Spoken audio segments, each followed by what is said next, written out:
It's just after dawn and these giant container ships are making their way from the Pacific to the Atlantic Oceans via one of the world's most historic waterways, the Panama Canal.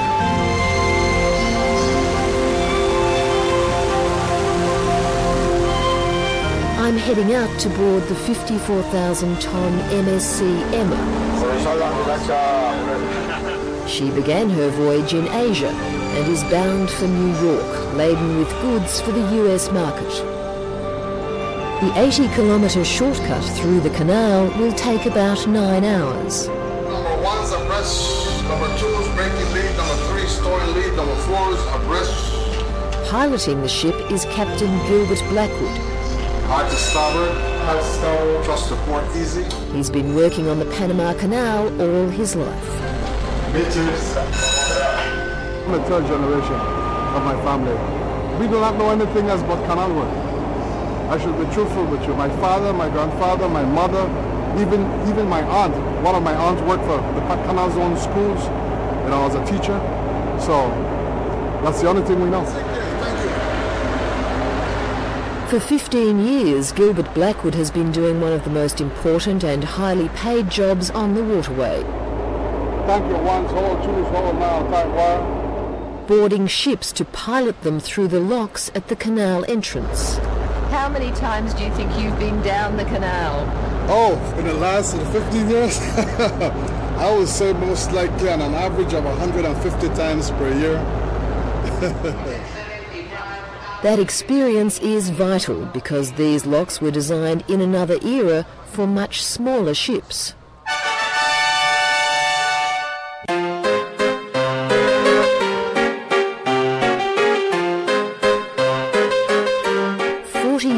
In the making, the Panama Canal was an unprecedented engineering endeavour. Initiated by the French, excavation began in the 1880s, with labourers brought in from all over the world. At least 20,000 died, mainly due to malaria and yellow fever. The project collapsed. It was taken over by the Americans, with President Theodore Roosevelt urging it to completion in August 1914. The canal is an alternative to travelling right around the southern tip of South America. It cuts the journey by 5,000 kilometres or at least a week. But to remain competitive, the waterway needs to expand. The problem is that we don't have capacity to handle all the ships that are coming this way. That is the capacity. It's not only the size of the vessel. Is the number of vessels and the number of tonnage that wants to go through the Panama Canal. By not expanding, then we cannot grow. It's just like any other, like a company that simply reaches maximum capacity and there's no more growth.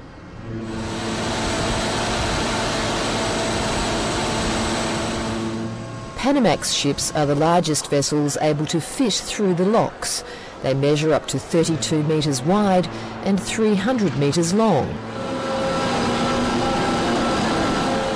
These electric locomotives haul the ships into position. There is absolutely no room for error.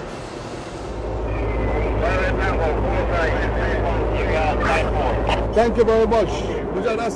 It's during this process that the skills of the pilots come to the fore. Hey, looking good, gentlemen. Thank you. You got it on the ball.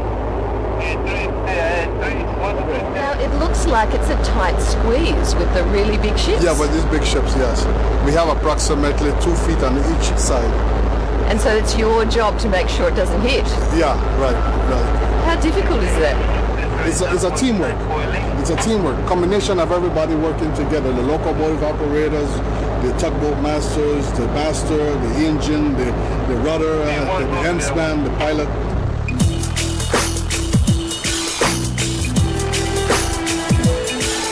This morning I'm visiting another Panamanian whose family history is tied to the canal.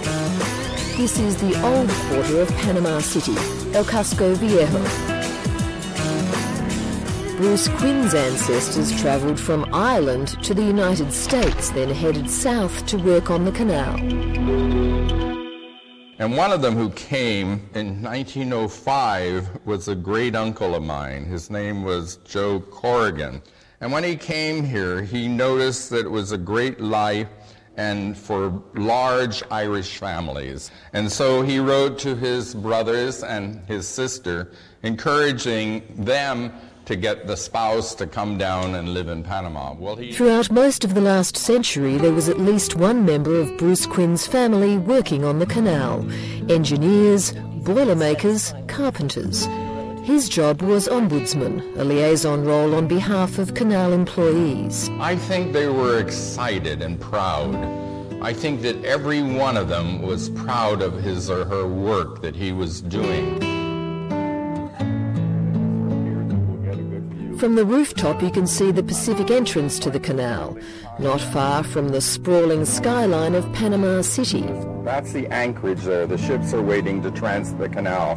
Normally 42 ships transit the canal a day, 24 on this side and 24 on the Atlantic side.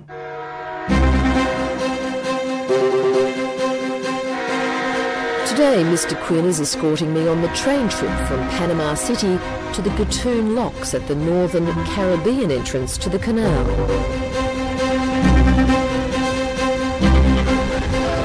It takes a mere 1 hour and is described as the fastest transcontinental rail journey in the world, passing through lush rainforest and one of the canal's man-made lakes, Lake Gatun. Bruce Quinn has an encyclopedic knowledge of this region, and as our journey continues, his commentary gathers pace. Every kilometre brings fresh memories. This is where the workers lived on this lock. My grandparents lived here, but before I was born. Well, here we are at the masterpiece of the Panama Canal. We have 3 steps here to this Gatun Locks, and you can see the size of that ship that is just squeezing through the lock chamber.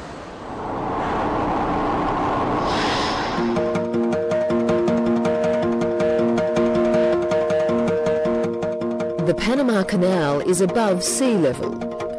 To enter, ships must pass through a series of locks. Using gravity, the lock chambers are filled or emptied, raising or lowering the ships 26 metres. Artificial lakes supply water for the process. It was done by a genius. It's simple and functional and economical. It is the pyramids of our time of the 20th century. Much of the equipment in the control room dates from 1914. The average cost of transiting the canal is around $60,000, but time is money and delays to enter the waterway are steadily increasing, with ships forced to queue for days. As China drives a boom in global trade, it's estimated that within 5 years, half of the world's container fleet will be ships which can't fit through these locks. Obviously, it's a big project, and obviously, for a small country like Panama with a small economy like the one we have, it's a major undertaking. The Vice President and Foreign Minister Samuel Luis Navarro believes the $6 billion expansion project is directly tied to Panama's economic future. We have been able to demonstrate our capacity to run one of the most strategic waterways for world trade in a very efficient, secure, competitive way. With this canal expansion, we also show the world that we know what our responsibilities are towards the future.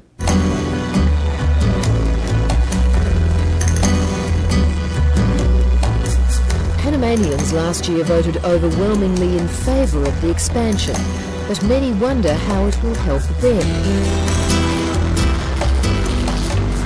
The canal provides an annual revenue of more than $1 billion, 10% of Panama's gross domestic product. But that means little to these people, who live just a few kilometres from the canal's Pacific entrance. More than a third of Panamanians live below the poverty line. This is a country where the institutions work for the minorities. The National Assembly, the executive and the judiciary, they work for the establishment. but not for the people, and that's part of the problem. Law Professor Miguel Antonio Bernal believes the expansion will run over budget, won't provide the number of jobs promised, and won't help the country's needy. I don't think so. Certainly, very few people, high people, people who are high society, the Panamanian establishment, certainly that they are going to receive a lot of benefits, profits, and you never know. But the people, the Panamanian from the interior of the country, the Panamanian people, the workers, the students, well, I don't think that we are going to receive benefits from the Panama Canal, at least. According to the professor, one of those who will benefit is Alberto Aleman at the Panama Canal Authority. He points out the administrator's family owns a construction company vying for work on the expansion. There is a conflict of interest for him since the beginning.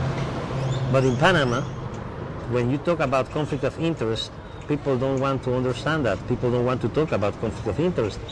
People don't want to say that the nepotism in this country is very, very high. My family and I was the president of a company that is called, it's a large construction company. That is true. I don't own any more stock in that company. Because I'll tell you something. When I became the administrator of the Panama Canal in 1996, since that day, I also put it publicly and said, I don't own any more stock in that company. But it is your family. Well, it's my second cousins in which they work, but more than my family was the place where I worked before. So I don't think there's zero conflict of interest whatsoever. And if they want to win that company or any company that comes to the Panama Canal to bid for a project, they have to win it outright and in a very transparent way. The authorities say that this process, the expansion project, will be transparent. No, this is a nice joke from... No, that is impossible. It's impossible because transparency that's not part of the mentality of our people in government. The transparency is just a word, it's just a concept. This is Tucumán on the outskirts of Panama City. To many here, the benefits of the Panama Canal are invisible. Si hoy tuviéramos unas mejores escuelas, si hoy tuviéramos unos mejores hospitales, si hoy en vez de curar tuviéramos una medicina preventiva, realmente otra cosa fuera, pero eso no es lo que vemos. Lydia del Castillo is the sole supporter of her family as her husband recovers from a back injury. La situación económica está muy difícil. No hay muchos trabajos que digamos bien remunerados. She sews crafts with this local cooperative of women to make a few extra dollars. Lydia del Castillo doesn't believe the promises of thousands of jobs on the expansion. Nosotros no estábamos en contra de la ampliación del canal porque sabemos que pues, de repente algún día lo tendrían que hacer. Lo que no estamos de acuerdo es cómo lo estaban haciendo y cómo prácticamente se engañó pues, a la gente que decían que sí que va a haber mucho trabajo, pero que eso no va a poder ser. El gobierno ha dicho que la ampliación del canal son 5.250 millones de balboas, de dólares, pues, ¿no? Eso es mucho dinero, eso es lo que dicen ahora, pero todos sabemos que al terminar la obra, eso se va a duplicar o a triplicar el costo. Será una deuda muy grande. The government is full of assurances that the project will run to budget and that changes to help people like Lydia del Castillo have already been initiated. We've spoken to people who don't believe there are going to be the numbers of jobs that they're being told. How would you convince them that there will be jobs for them? It's understandable that there is very little credibility on people that have seen economic growth in this country for many years without tackling directly the issue of unemployment and directly the issue of improving the quality of life and the conditions under which people live in our country. And I think that it only be proven when you start showing it. The expansion of the canal is due to be completed in 2014, in time for the celebrations marking its centenary. An extra, wider set of locks will be built at the two entrances to accommodate the post-Panamax ships, which can carry up to 8,000 containers. In any venture such as this, there's always a risk. But I think that it's time that Panamanians became of age, and they have accepted that responsibility. I think that it is an idea whose time has come. You feel proud of being a pilot of the Panama Canal. You feel proud of being an operator in one of the world wonders. You feel proud because you belong to a whole system, one of the best operating systems in the whole Central America. Pilot Gilbert Blackwood hopes his children will continue the family tradition, guiding even bigger ships along the waterway that has brought the world to Panama.